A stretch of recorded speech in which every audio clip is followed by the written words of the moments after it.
मोहम्मद अली साहब, यार मैं तुम्हारी तकदीर को सलाम करता हूं। पता क्यों? आज ही मैं अपने रूम पर एक शेर सुना हूं तुम्हारा, जो तुमने सैयदतुन निसा हजरत फातिमा ज़हरा के ताल्लुक से पढ़ा है। सुभान अल्लाह। और ये शेर पढ़ रहे हैं और बराबर में कुर्सी पर बैठे हुए हजरत क़िबला बाबरकत अशाह सैयदी सरकार उवैस मुस्तफा साहब क़िबला वास्ती, जो मैंने कभी किसी नात खां की नात पर झूमता हुआ नहीं देखा हजरत को। बेशक बेशक सुभान अल्लाह। ये मैं भारी जुमला बोल रहा हूं आज आपके लिए। दुनिया कुछ कह रही है, कहने दो। तुम्हारी मकबूलियत के लिए वो बिलग्राम का अकेला कलंदर काफी है। सुभान अल्लाह। इंशाअल्लाह जोर से बोलो। अच्छा, फिर वह अगर कोई झोपड़ी में रहता है ना तो इतराओ मत देखकर। अगर आप घोड़े पर सवार हैं, पैदल चलने वाले पर तमस्कुर मत करो। आप अच्छा पहनते हैं, फटा पहनने वाले पर तमस्कुर मत करो। आप बिल्डिंग में रहते हैं, झोपड़ी में रहने वाले पर तमस्कुर मत करो। आप अच्छा खाते हैं, कोई सूखी रोटी के टुकड़े पानी में डुबो डुबो के खाता है तो उसके खाने पे आप कभी तमस्कुर मत करो, इसलिए कि इज्जत देने वाला भी रब है, जलील करने वाला भी रब है, ऊपर उठाने वाला भी रब है, नीचे गिराने वाला भी रब है। अल्लाह जिसे चाहता है मोहताज बना देता है, अल्लाह जिसे चाहता है कौम का ताजदार बना देता है। बेशक सुभान अल्लाह। इस्लाम भी बाकी है और आप भी बाकी हैं।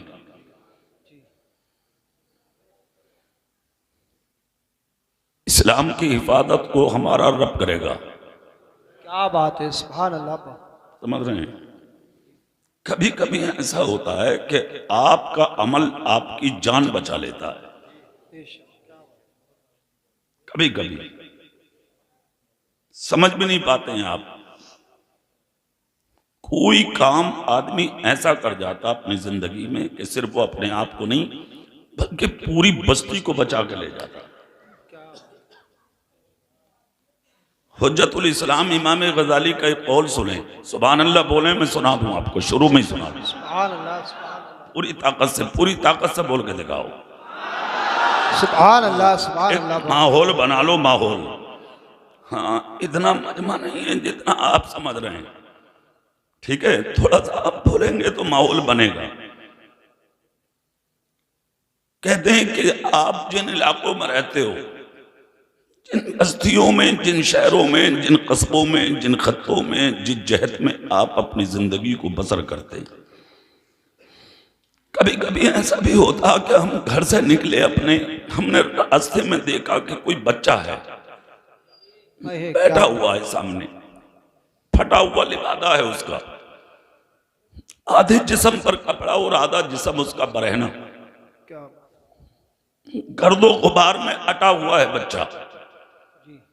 उसके मुंह से थूक टपकता है, राल टपकती है, जिसे देखकर आप घिन करते हैं, निकल जाते हैं। सैकड़ों ने देखा, नजरअंदाज किया, चले गए। अरे यार क्या है ये, गंदा बच्चा पड़ा है, इसके मुंह से थूक निकल रहा है, कपड़ा फटा हुआ है, जिस्म इसका नंगा है, बरहना पड़ा है, बच्चा गर्दो गुबार में अटा, नजरअंदाज किया, चले गए। कितने ऐसे होते हैं जो ठोकर मार के भी चले जाते हैं। हुज्जतुल इस्लाम इमाम गजाली फरमाते कि उन्हीं आने वालों में कोई ऐसा भी होता जो अपने हाथों से उसके चेहरे को साफ कर देता है। बेशक, क्या बात है। उसके मुंह से निकलता हुआ थूक अपने हाथों से साफ करता है, कपड़ा लेके उसे पहना देता है, उसके बाल से गर्द को झाड़ देता है। हुज्जतुल इस्लाम इमाम गजाली फरमाते कभी कभी अल्लाह तुम्हारे इसी अमल से तुम्हारी बस्तियों को बलाओं से बचा लेता है। बेशक, क्या बात है। जिंदाबाद जिंदाबाद। बहुत अच्छा। आपको एहसास भी नहीं हुआ, आपको पता भी नहीं, आपको मालूम भी नहीं, बस्तियां बच जाती हैं, इलाके महफूज हो जाते हैं, तुम्हारे इलाकों को अल्लाह अजाबों से बचा लेता, मुश्किलों से बचा लेता, उलझनों से बचा लेता। क्या मालूम है आपको? सरकार गौसे पाक निकल के जा रहे हैं एक रास्ते से, बोलेंगे सुभान अल्लाह। सरकार गौसे पाक निकल के जा रहे हैं एक रास्ते से, जिस रास्ते में बड़ा कीमती लिबास पहनते थे सरकार गौसे आजम। क्या बात है, बहुत अच्छा। हाँ, बहुत कीमती लिबास पहनते थे, निकल के जा रहे हैं, चारों तरफ हुजूम है आपके गुलामों का। जैसे ही निकल के चले, 10 इधर 10 उधर, 5 उधर, 20 उधर, बीच में जा रहे हैं गौसे आदम। जैसे ही रास्ते से निकले, सरकार गौसे आदम ने एक शख्स को देखा कि वो रास्ते में जमीन पर पड़ा हुआ है, उसका आधा जिस्म मिट्टी में है, आधा जिस्म मिट्टी से बाहर है। सरकार गौसे आदम ने जब उसको पड़ा हुआ देखा, अपने लिबास की परवाह किए बगैर आप आगे बढ़े, और आगे बढ़ने के बाद सरकार गौसे आदम ने अपने हाथों से उसकी जुल्फों को साफ किया, चेहरे को साफ किया, जिस्म को साफ किया, कपड़ों को अपने हाथों से झाड़ दिया। उसके बाद निकल कर चल दिए। जैसे ही निकल कर चले, लोगों ने कहा हुजूर आपके जिस्म पर इधर धब्बा है, इधर कर्द है, इधर गुबार है, इधर मिट्टी है, इधर कीचड़ है। सरकार गौसे पाक ने मुस्कुरा के फरमाया, खैरियत मनाओ, मेरे ही कुर्ते पर मिट्टी आई है, अल्लाह ने तुम्हारे इलाके को आज मुश्किलों से महफूज फरमा दिया। बेशक, सुभान अल्लाह, सुभान अल्लाह, जिंदाबाद जिंदाबाद, बहुत अच्छा। अल्लाह ऐसों की बरकतों से तुम्हें बचा लेता है, आपको पहचान भी नहीं। इससे मतलब क्या हुआ? किसी की जिंदगी को देखकर कभी घिन मत करो, किसी की जिंदगी को देखकर कभी अपने चेहरे को बिगाड़ने की कोशिश मत करो। सुभान अल्लाह, जिंदाबाद, क्या बात है, बहुत अच्छी। किसी के हाथ में नहीं है इज्जत का मिलना, किसी के हाथ में नहीं है। किसको इज्जत मिलेगी? कौन जलील बनेगा? कौन रुस्वा होगा? कौन किस मंजिल पर आएगा? किसी के हाथ में नहीं, ये तो अल्लाह के दस्ते कुदरत में है। जोर से, जोर से। अरे भाई जज़ाकल्लाह, जज़ाकल्लाह। अल्लाह के दस्ते कुदरत में है। अल्लाह जिसे चाहता है इज्जत अता फरमाता है, और जिसे चाहता है अल्लाह जलील फरमा देता है। आप कौन होते हैं किसी पर तिरछी नजर डालने वाले? आप कौन होते हैं किसी की जिंदगी पर हंसने वाले? आप कौन होते हैं किसी की जिंदगी पर तमस्खुर करने वाले? आप कौन होते हैं किसी की जिंदगी पर उंगली उठाने वाले? नहीं नहीं, कभी नहीं। अच्छा, इस्लाम तो इससे बिल्कुल मुनज़्ज़ह है, बेशक, सुभान। इस्लाम इससे बिल्कुल मुबर्रा है। इस्लाम ये इजाजत ही नहीं देता कि आप किसी पर उंगली उठाएं। इस्लाम ये इजाजत नहीं देता आप किसी का तबस्सुर करें। इस्लाम इसकी इजाजत नहीं देता आप किसी की मजाक मनाएं। इस्लाम इसकी इजाजत नहीं देता आप किसी पर यानी के तबर्रा करें, उंगलियां उठाएं। नहीं, इस्लाम तो ये कहता है जो अपने लिए पसंद करते हो वही अपने हर मुसलमान भाई के लिए पसंद करो। बेशक, सुभान अल्लाह, सुभान अल्लाह। जोर से, जोर से। क्या बात है। हाँ, आपके हालात तो देखे हमने। आपको अगर अच्छे से टुकड़ा मिलने लगा ना, आप अपने भाई को जूतियों में रोन देते हो। थोड़ा सा कमाने लगे, आप पड़ोसी पर निशाना तानने लगते हो। बेशक, चंद सिक्के का आगे तुम्हारे हाथ में, चंद पैसे क्या कमाने लगे, आप दूसरों पर उंगलियां उठा देते हो। हमने देखा है अमीरों को, हमने देखा है दौलतदारों को। और तुम कितने बड़े अमीर हो भाई, कितनी दौलत है आपके पास? लाख, 2 लाख, करोड़, क्या है आपके पास? कितनी दौलत दी थी अल्लाह ने हजरत उमर फारूक आजम को। है, क्या बात है, बहुत अच्छे। जिंदाबाद, जिंदाबाद। जानते हैं आप, क्या जुमला। 22 लाख मुरब्बा मील का मालिक, जिंदाबाद, जिंदाबाद, बहुत। आधी दुनिया का बादशाह, अमीरुल मोमिनीन थे जिस दिन बने और वो अमामा जब उमर के सर पर रखा गया, मुसल्ला मेरे रसूल का जब उमर फारूक आदम के हिस्से में आया, खुदा की कसम जो लिबास था आपके जिस्म पर, आपने वो कुर्ता निकाल के खुंटी में टांग लिया, जिस कुर्ते में 17 या 19 तकरीबन पहमद लगे थे, उसको ज़ेबतन किया। आपके खानदान वालों ने, सहाबाए किराम ने कहा उमर ये क्या किया? आंख से आंसू आ गए, कहा खामोश रहो, आज उमर की जिम्मेदारी बढ़ चुकी है। सुभान अल्लाह, सुभान अल्लाह, जिंदाबाद जिंदाबाद। अच्छा एक बात और सुन लो मेरी, बिला वजह थोड़ी उम्र को याद रख रही है आज तक दुनिया। बहुत अच्छी बात। 1500 साल हो गए, अपने बाप दादा को भूल गए लोग, मगर खत्ताब के बेटे उमर को कोई नहीं भूला। अरे क्या बात है, जिंदाबाद जिंदाबाद, बहुत है। जुमा पढ़ने जाते हो, तुम्हें जुमे के 2 रकात नमाज फर्ज बाद में अदा की जाती है, पहले इमाम मिंबर पर खड़े होके खत्ताब के बेटे उमर का खुतबा पढ़ता है। मतलब क्या हुआ? तुम्हारे सजदे बाद में होंगे, पहले अबू बकर और उमर के नाम का खुतबा पढ़ा जाएगा। बेशक, सुभान अल्लाह, सुभान अल्लाह, जिंदाबाद जिंदाबाद। अच्छा सवाल यह है कि क्यों? इस वजह पर गौर करना है हमें, क्यों याद रख रही है दुनिया उन्हें, क्यों नहीं भूल रही है दुनिया उन्हें? अच्छा राज तो है हर काम में, हाँ राज तो है। क्यों पहना था फारूक आदम ने वो कुर्ता? हाँ सहाबा ने जब सवाल किया था ना कि क्यों पहना, तो फारूक आदम रो के बोले जिम्मेदारी बढ़ गई, जिम्मेदारी। हाँ मगर अब देखें इसमें हिकमत, एक वक्त वो भी आया कि रूम के एक शहर को की तरफ आप फतह करने के लिए कदम उठाए। उस शहर का जब सदर गेट करीब आया तो तकरीबन 1000 यहूदी निकल के बाहर आए और अपने साथ में एक बहुत बड़े पोप को लाए। चलो उमर आ रहे हैं मदीने से, उनसे मुनाजरा करेंगे। जैसे ही सदर गेट में कदम रखा, हजरत उमर फारूक आदम ने, लोगों ने वही रोक दिया, उमर रुको, बाद में रखना कदम, पहले मुनाजरा होगा। ठीक है, जो अपने साथ में बहुत बड़ा जानकार आदमी लाए थे, वो जैसे अपने यहां आलिम, वो भी इल्म रखने वाला था उनका, आया सामने। जैसे ही हजरत उमर के करीब आया, उसने उमर का चेहरा देखा, सामने से देखा, पीछे देखा, दाईं तरफ देखा, बाईं तरफ देखा, और एक मर्तबा निगाह बांधकर उमर का चेहरा देख के बोला उमर हो गया मुनाजरा, कलमा पढ़ा लो। क्या बात है, जिंदाबाद। जोर से नहीं बोलोगे, क्या हाथ नहीं उठाओगे? कहा उमर हो गया मुनाजरा, कलमा पढ़ाओ। फौरन फारूक आदम ने कलमा पढ़ाया।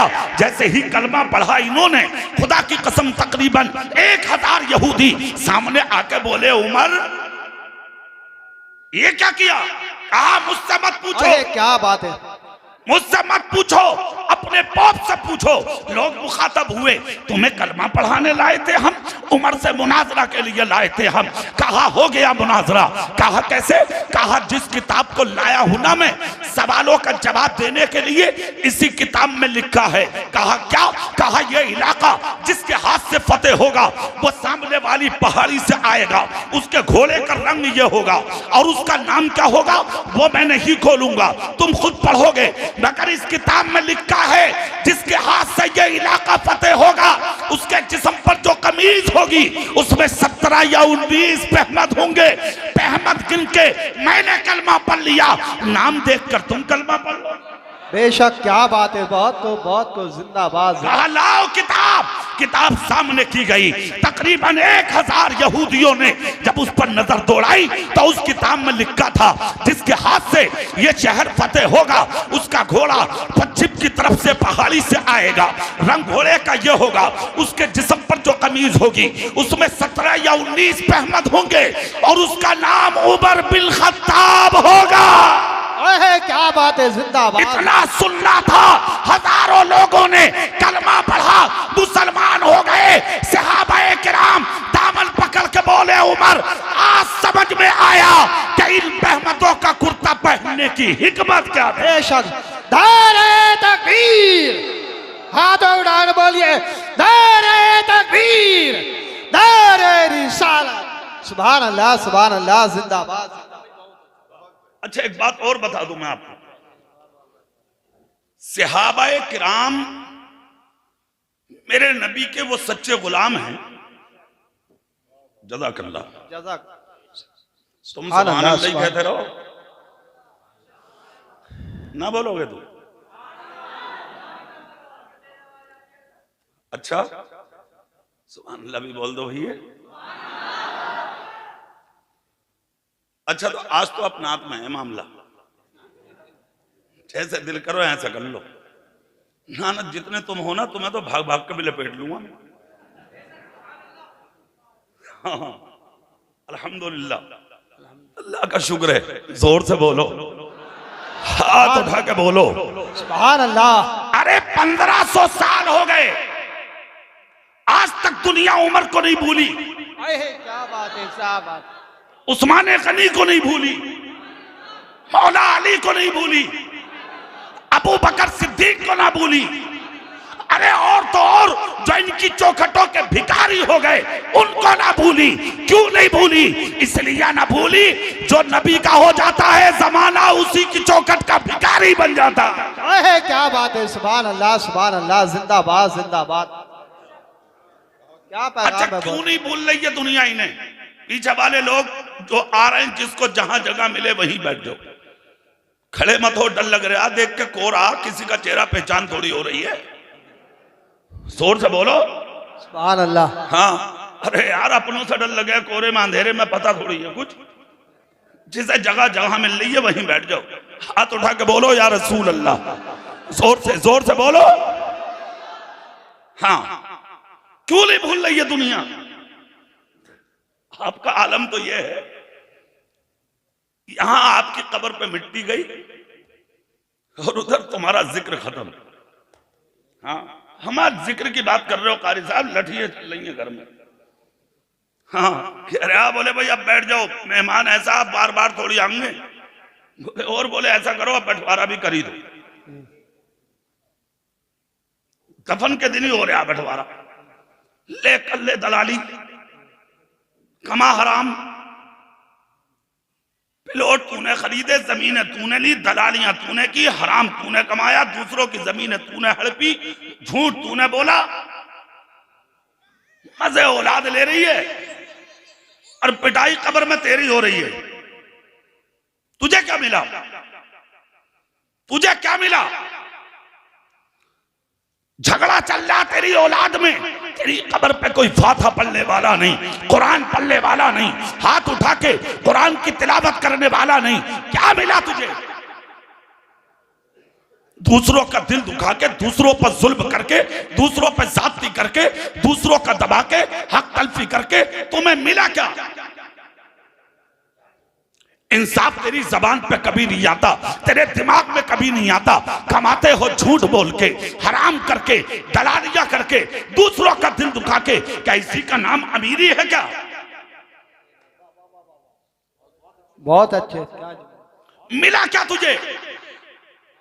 इधर कब्र में गया तू और इधर तेरा जिक्र खत्म, तेरे चर्चे खत्म, तेरी औलाद तुझे याद नहीं रखती, तेरा खानदान तुझे याद नहीं रखता, तेरे रिश्तेदार तुझे याद नहीं रखते। क्यों नहीं भूला जा रहा है आज तक उमर को? खुदा की कसम मैं बताता हूं आपको, कमाया उमर ने भी था और कमाया हजरत उमर की औलाद ने भी था। बेशक, क्या बात है। हाँ मुल्क शाम भेजे बेटे, काफिला मदीने से निकला। कहां से निकला बोलो जोर से? मदीने से। मुल्क शाम गया काफिला कमाने के लिए। जब कमा के वापस आए हजरत उमर के बेटे, और मदीने में जब काफिला दाखिल हुआ तो हजरत उमर अपने बेटों के लिए बाहर चले गए मदीने से। जैसे ही बेटे आए तो देखा कि सबकी पोटली थोड़ी छोटी है और उमर के दोनों बेटों की पोटली थोड़ी बड़ी है। रास्ते में कुछ नहीं कहा। जब मगर माल की पोटली घर में आ गई तो हजरत उमर बोले अपने शहजादों से, मेरे बेटो इधर आओ। तो हजरत अब्दुल्ला आए पहले। जी अब्बा हुजूर बताइए। कहा बेटा मैंने देखा मदीने वाले साथ में थे। कहा जी। कहा मगर एक बात बताओ, तुम्हारी पोटली बड़ी है, मदीने वालों की पोटली छोटी है, तुम्हारा माल ज्यादा क्यों है? सुभान अल्लाह सुभान मेरा अल्लाह। बेटा रात को 1 लाख रुपए लेके जेब में रख के आ गया। कभी पूछने की जसारत की कि ये आया कहां से? पूछा कभी? किस पर जुल्म किया, किसका कत्ल किया, किसका मर्डर किया, किसकी जमीन हड़पी, कहां दलाली की, कहां हराम कमाया, कहां से लाया? जुआ तो नहीं खेला, सूद तो नहीं लिया, ब्याज तो नहीं लिया, कभी पूछा है तुमने? लाखों सलाम हो हजरत उमर पर। कहा मदीने वाले भी साथ में थे, तुम भी साथ में थे, वो भी मुल्क शाम में थे, तुम भी मुल्क शाम में थे, तुम्हारा माल ज्यादा क्यों? तुम्हारी पोटली बड़ी क्यों? मदीने के दीगर लोगों की पोटली कम क्यों? बेटे खामोश। उमर जलाल में आए। कहा बेटा इस घर का पानी बाद में मिलेगा, पहले ये जवाब दो कि पोटली में वजन ज्यादा क्यों है? इतना जब कहा तो आपके बेटे हजरत अब्दुल्ला सामने आके बोले, अब्बा हुजूर हमारा माल यकीनन ज्यादा है। क्यों? उसकी वजह? हुजूर जब हम मुल्क शाम पहुंचे तो जो दीगर लोग सहाबा हमारे साथ में थे, इन्होंने कहा ये दोनों बेटे उमर के हैं, जो इस वक्त अमीरुल मोमिनीन हैं, उनके बेटे हैं। आपका नाम जब लिया तो लोगों ने हमें फायदा ज्यादा दिया। अब उमर का इंसाफ देखें। हजरत उमर बोले कितना ज्यादा है ये बताओ। बेटों को मालूम था का इतना ज्यादा? कहा इस माल को अलग करो। कहा हुजूर नफा है, इसका मतलब? हजरत उमर बोले नफे की बात करते हो? तुम्हारा बाप का इतना बड़ा था कि मेरे नाम का मुल्क शाम में फायदा मिलता? ये मकाम मुझे मुस्तफा के मुसल्ले से मिला है, जोर से जोर से। और तुमने इस चीज का फायदा लिया है कि ये अमीरुल मोमिनीन के बेटे हैं, तो ये मिल्कियत तुम्हारे बाप की नहीं, ये तो सदका रसूल पाक का है। ए मेरे शहजादों, मैं जब तक इस मटके का पानी नहीं पीने दूंगा, जब तक कि ये इंसाफ ना कर दूंगा। जितना माल ज्यादा था वो ज्यादती का माल आपने निकाला, दौलत कदे में जमा कर दिया, पूरी दुनिया को ये बता दिया कि मैं भी वफादार हूं, मेरी औलाद भी मुस्तफा की वफादार है।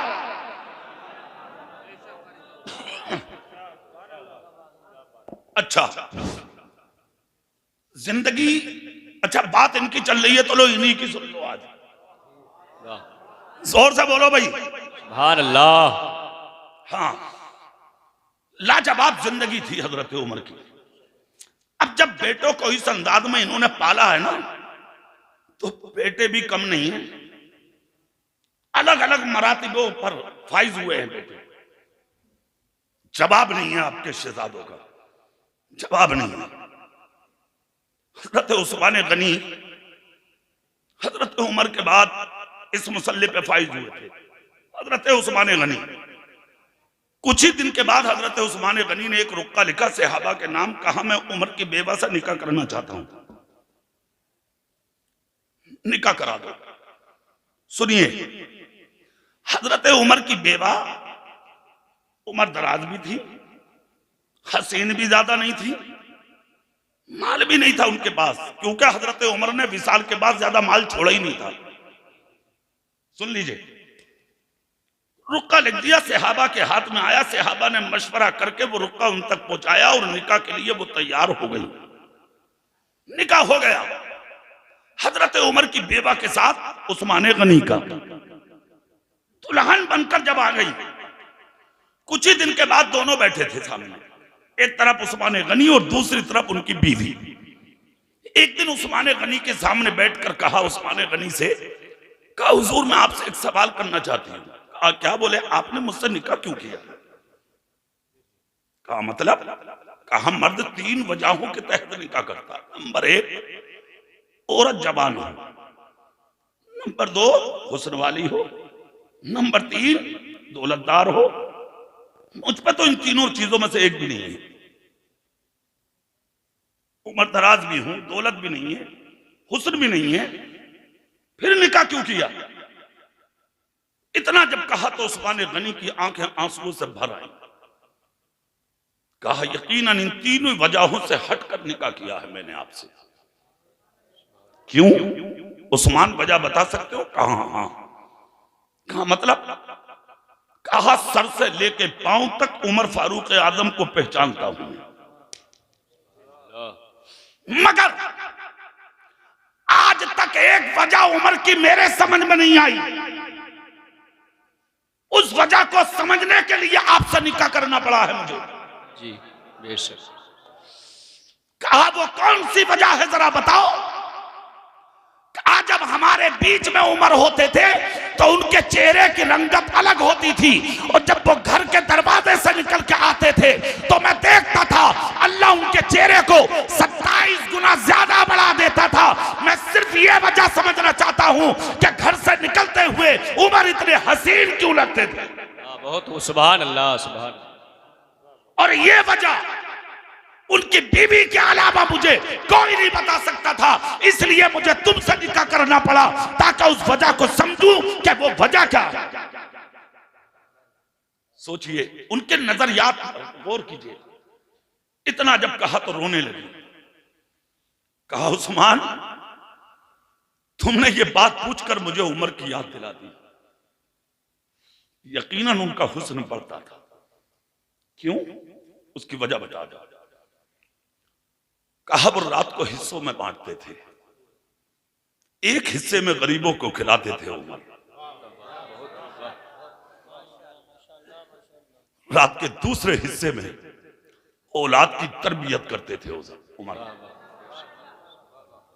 और रात के तीसरे हिस्से में एक सजदा करते थे उमर। उस सजदे के अंदर जो उनकी हिचकियां निकलती थी, अंदर से सिसकियां निकलती थी, उसके बारे में सिर्फ मैं जानती हूं या उमर, तीसरा कोई नहीं जानता। मगर उस्मान उस जल सजदे का कमाल यह होता था कि जब उमर सजदे में सर रखते थे तो चेहरे का रंग और होता था, और जब सजदे से सर उठाते थे तो अल्लाह हजरत उमर के हुस्न में इजाफा फरमा देता था। सुभान अल्लाह। अच्छा, ये वजह तो यहां खुल गई। अब एक वजह जो और है बीच वाली, औलाद की तरबियत करते थे उमर। जी जी। आपने कभी तरबियत की औलाद की? आपने कभी देखा आपका बेटा कहां है, आपकी बेटी कहां है? रूम बांट दिया आपने, रूम, अकेली सोएगी लड़की। तुझे पता रात भर किससे बात करती है वो? अकेला सोएगा बेटा। तुझे पता है किससे बात करता है वो? हजरत उमर की बीवी कहती हैं इतने सख्त बाहर नहीं थे उमर जितने सख्त घर में थे उमर। आज तो मैं स्टेज पर देखूं तो मेरा जलाल अलग, घर में जाओ तो मामला अलग, यहां आए तो जलाल अलग, घर में पहुंचे तो कमाल अलग। नारे तकबीर, नारे रिसालत, मसलके। मैं बैठा हूं, दिल से पी ली तो इंशाअल्लाह कब्र से भी प्यासे नहीं उठोगे तुम। सुभान अल्लाह। बेशक भाई इनके लिए वहीं आ जाओ जहां थे, फिर वहीं आ जाओ। फारूक आजम, जोर से बोलो भाई, सुभान अल्लाह, जोर से बोलो। हजरत फारूक आजम देख रहे हैं आप, तो आपकी बीवी ने कहा, क्या कहा? 3 काम है उमर के, हिस्सों में बांटते हैं वो रात को। आपने कहा देखा कभी किसी को? आप खा लिए, बस बात खत्म। भाई मर जाए भूखा, मां पर जाए भूखी, बाप पर जाए भूखा, आपको कोई परवाह नहीं। कहाँ है तेरी बहन? तुझे है परवाह, कहाँ है तेरी बेटी, तुझे है परवाह, कहाँ है तेरा भाई, है तुझे परवाह, कभी नहीं सोचा तूने, कभी ख्याल तक नहीं किया तुमने। और कहाँ सजदों की बात, यार जो कौम फजर की नमाज ना पढ़े क्या वो रातों को सजदे करेगी? इसीलिए आज बर्बाद है हम, इसीलिए आज तबाह है हम, इसीलिए आज हिलाक होने की कगार पर खड़े हैं हम। खैरियत इसी में है, आज भी अपनी मंजिल पर आइए, जाहिर में भी मुसलमान बनिए, बातिन में भी मुसलमान बनिए, इंसाफ पसंद बनिए और पूरी दुनिया को यह बता दीजिए कि हम भूखा रहना पसंद करेंगे मगर बेनमाजी होना कभी हम पसंद नहीं करेंगे। बहुत हो, बहुत हो। जज़ाकल्लाह। वो बात बता दूं मैं, वो रह रही है और तकरीर पूरी हो रही है मेरी। सुभान अल्लाह, जोर से सुभान अल्लाह। अल्लाह। बात ये चल रही थी कि उन्हें क्यों नहीं बोल रहे हैं लोग, आपको क्यों बोल रहे हैं? आपके जिक्र नहीं कहीं, आपको कोई याद करने वाला नहीं, नाम लेने वाला नहीं, कुछ भी नहीं। 1500 साल हो गए, आज भी नहीं भूली है दुनिया उन्हें। आप 1 करोड़ कमा लो, 1 लाख कमा लो, कुछ भी करो, इधर मरे जिक्र खत्म। क्या शान बख्शी थी अल्लाह ने उमर फारूक आजम को यार। हाँ, आप तो नेताजी भी है ना।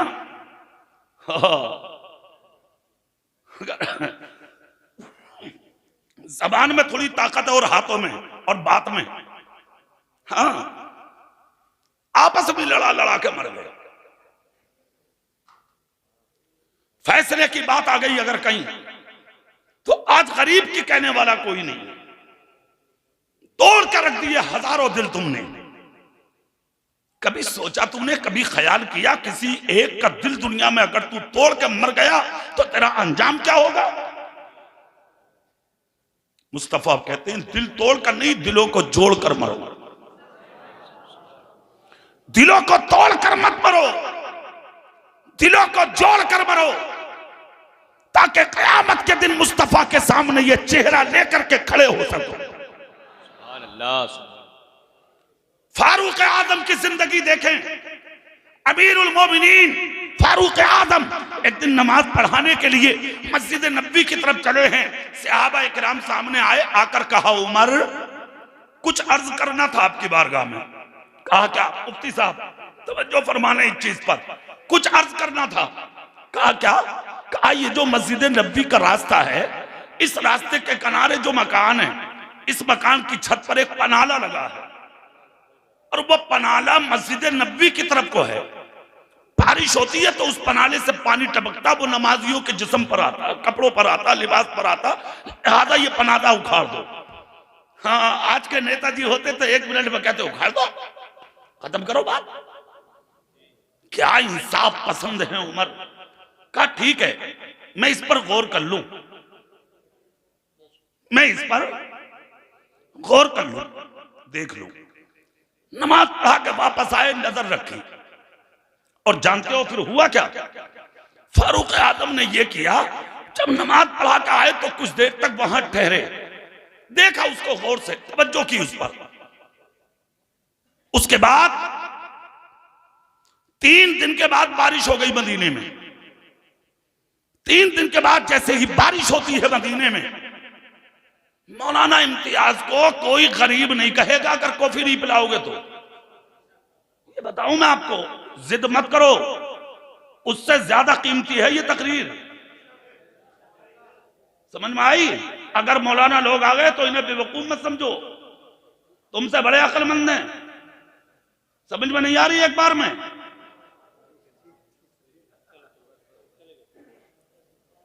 हाथ उठा के या रसूल अल्लाह, जोर से जोर से। इधर देखे चेहरा मेरी तरफ। 3 दिन के बाद बारिश होती है मदीने में, और जोर से बोलो अल्लाह। कितने दिन के बाद? फारूक आजम ही आ गए सामने। जैसे ही मदीने के उस रास्ते से गुजरे जहां पर पनाला लगा था, छत का पानी रास्ते से गिर रहा था नीचे। जैसे ही उमर बिन खत्ताब गुजरे हैं, आपके खिरका पर पनाले की बूंदें टपक पड़ी। जैसे ही गिरी, हजरत फारूक आदम ने उन बूंदों को महसूस किया। महसूस करके हजरत उमर बिन खत्ताब चले गए। आपने आके वापस कहा, ये पनाला उखाड़ दो। उखाड़ दिया गया पनाला। जिनके मकान का वो पनाला था, वक्त के करीब थे, मगर उनकी इज्जत क्या है वो जरा समझ लो। खामोश नहीं बैठे, काजी मदीना के पास पहुंचे और मदीने की अदालत में जाके उमर के खिलाफ मुकदमा डाल दिया। उमर बिन खत्ताब ने मेरा पनाला उखाड़ा है। आज है कोई किसी विधायक के खिलाफ बोल जा, एमपी साहब के खिलाफ, चेयरमैन साहब या प्रधान जी के खिलाफ? अरे तौबा करो भैया, सोच भी ना सकते। काम खराब है, सारे थानों पर कब्जे हैं, चौकियों पर कब्जे, थानों पर कब्जे, पट्ट करके रख दिया। लाखों सलाम हो मदीने के उन गुलामों पर। सुभान अल्लाह। कर दिया मुकदमा मदीने में। हिम्मत चाहिए, हिम्मत। गरीब की हिम्मत पर गौर करें। इधर मुकदमा हुआ, इधर तारीख का तयन हुआ। वक्त पर दोनों को बुलाया गया। एक तरफ से फारूक आदम को बुलाया गया, एक तरफ से मालिक मकान को बुलाया गया। हजारों सहाबा पहुंचे। आज हजरत उमर और हजरत यानी मालिक मकान की सुनवाई होगी। मदीने की अदालत में हुजूम लगा है। एक तरफ उमर खड़े हैं, एक तरफ मालिक मकान खड़े हैं, बीच में सहाबा खड़े हैं, सामने काजी वक्त हैं। काजी वक्त के सामने उमर बिन खत्ताब जाके वकालत करने लगे। जैसे ही वकालत की तो काजी वक्त ने कहा, उमर अमीरुल मोमिनीन हो, ये माना, मगर वकालत का हक आपको किसने दिया? क्या अदालत है मदीने की? उमर रुको, वकालत आप नहीं करेंगे। वकालत वो करेगा जिसने आपके खिलाफ मुकदमा किया है। ठीक है? इशारा हुआ काजी वक्त का, खड़े हो जाइए। जैसे इशारा हुआ तो खड़ा होने वाला कौन है? नाम सुनेंगे तो आप झूमेंगे। नाम है हजरत अब्बास। रिश्ते में चचा हैं तुम्हारे मेरे रसूल के। जैसे ही खड़े हुए, हजरत उमर की पेशानी पे पसीना आ गया। देखकर जिस्म लर्ज़बर अंदाम हो गया, हिल गया जिस्म उमर का। कहा ये वक्त ने, बोलो बोलो, क्या किया उमर ने? कहा मैं गरीब आदमी हूं, मेरे मकान की छत पे जो पनाला है वो अमीरुल मोमिनीन उमर बिन खत्ताब ने अपने हाथों से उखड़वा दिया है उस पनाले को। मुझे इंसाफ चाहिए। इतना जब कहा तो काजी वक्त मुखातब हुए उमर की तरफ, ए उमर, क्या इनकी वकालत दुरुस्त है? इतना जब कहा तो उमर फारूक आदम बोले, हाँ इन्होंने हक फरमाया, पनाला मैं नहीं उखड़वाया। क्यों? कहा मदीने वाले लोगों ने शिकायत की थी कि उसका पानी नमाजियों के लिबादे पे आता था। उसको सही करने के लिए आज मैंने अपनी आंखों से, कुछ दिन पहले मैंने उसे अपनी आंखों से देखा कि वो पानी टपक कर मेरे भी खलका पे गिरा। नमाजियों के लिबास गंदा होने का खदशा था, इसलिए वो पनाला उखड़ा गया। इतना जब कहा तो उमर की बात सुनकर काजी वक्त ने कहा कि बात तो आपकी भी दुरुस्त है। कहा हजरत अब्बास से, अब आप क्या कहते हो? बात तो उमर की भी सही है, नमाजियों के कपड़े गंदा होने का खतरा था। इतना जब कहा तो हजरत अब्बास रोने लगे। कहा गम पनाले का नहीं है। कहा और कहा गम इस चीज का है कि उमर ने मेरे रसूल की निशानी उखाड़ दी। क्यों? कहा मेरे मकान का नक्शा अपने दस्ते नबुव्वत से मेरे नबी ने बनाया था और ये पनाला मेरे मकान की छत पर मेरे रसूल ने नस्ब किया था। आज मैंने मुकदमा सिर्फ इसलिए किया है, 1000 पनाले उखड़ जाते, मुझे कोई गम नहीं था। गम इस चीज का है कि उमर ने मेरे रसूल की निशानी उखेड़ दी। बहुत हो, सुभान अल्लाह। इतना सुनना था। उमर बिन खत्ताब जैसा बहादुर, खुदा की कसम जिसके ताल्लुक से मुस्तफा हाथ पकड़ कर कहें मेरा उमर वो बहादुर है जिन रास्तों से गुजर जाए, शैतान की जरूरत नहीं है, उन रास्तों से आ जाए। खुदा की कसम हिल कर रह गए उमर, हजारों के बीच में से निकल के हजरत अब्बास को अपनी गोद में ले लिया, लेकर कहा अब्बास रुको, मुझे इसके बारे में जानकारी नहीं थी कि वो पनारा मेरे रसूल ने लगाया था, चलो चलो वापस। हजारों लोगों को लेकर गए उमर, उनकी दीवार के सामने खड़े हो गए, कहा लाओ पनाला लाओ। पनाला लाया गया। हजरत अब्बास बोले रुको, मैं सीढ़ी ले लूं, मैं सीले का इंतजाम कर लूं ताकि पनाला लगाया जाए। खुदा की कसम इतना जब कहा, हजरत उमर ने हजरत अब्बास का बाजू पकड़ कर कहा अब्बास रुको, सीने की जरूरत नहीं है, सीने की जरूरत नहीं है। कहा इतनी ऊंचाई है छत की, उमर पनाला लगेगा कैसे? कहा रुकिए। हजरत उमर ने अपना जिस्म दीवार पर मस किया, हाथ टेके, अपना सर टेका और टेक कर कहा अब्बास आ जाओ, मेरी कमर पे पांव रखो, मेरे कांधे पे पांव रखो, मेरे सर पे पांव रखो और अपने हाथों से ये नस्ब कर दो पनाला।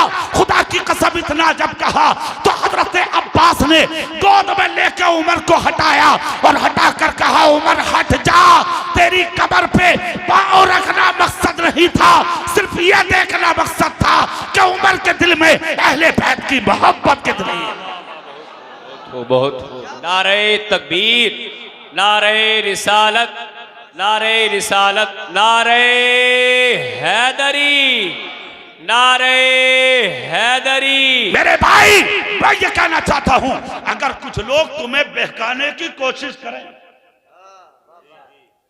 कि सहाबा और अहले बैत में इख्तिलाफ है, समझ लो, कान खोल कर जुमला सुन लो, उसकी गुफ्तगू उसके मुंह पे मार देना और उसको ये बता देना कि तुझे ये पता नहीं है कि हजरत अली ये फरमा के गए कि जो पुलसिरात से सलामती के साथ गुजरेगा मैं उसे अपने हाथों से हौज़े को सरता करूंगा, अपने हाथों से। मौला अली कहते हैं अपने जोर से, अपने, मगर अली कहते हैं सुन लो, उसी को दूंगा जिसको इजाजत हजरत उमर देंगे, हजरत अबू बकर देंगे, उन्हीं को दूंगा। इसने कहा हजरत अली ने, उसका मुंह बंद करो, इन कभी रपड़ों में मत पड़ो, इन चीजों में कभी मत पड़ो, ये तुम्हें बहकाने वाले जुमले हैं, इन गलत जुमलों पर कभी मत जाना। हम तो अहले बैत वाले हैं, हम तो सहाबा वाले हैं। अबू बकर भी लाजवाब, उमर भी लाजवाब, हजरत उस्मान भी लाजवाब, हजरत अली भी लाजवाब। अरे यार वो तो बड़ी जात के मालिक हैं, जिन रास्तों से उमर और अबू बकर गुजर जाए वो रास्ते लाजवाब। सुभान अल्लाह। मोहब्बत करो सहाबा से, मोहब्बत करो अहले बैत से, मोहब्बत करो नबी से, उन नबी वालों से।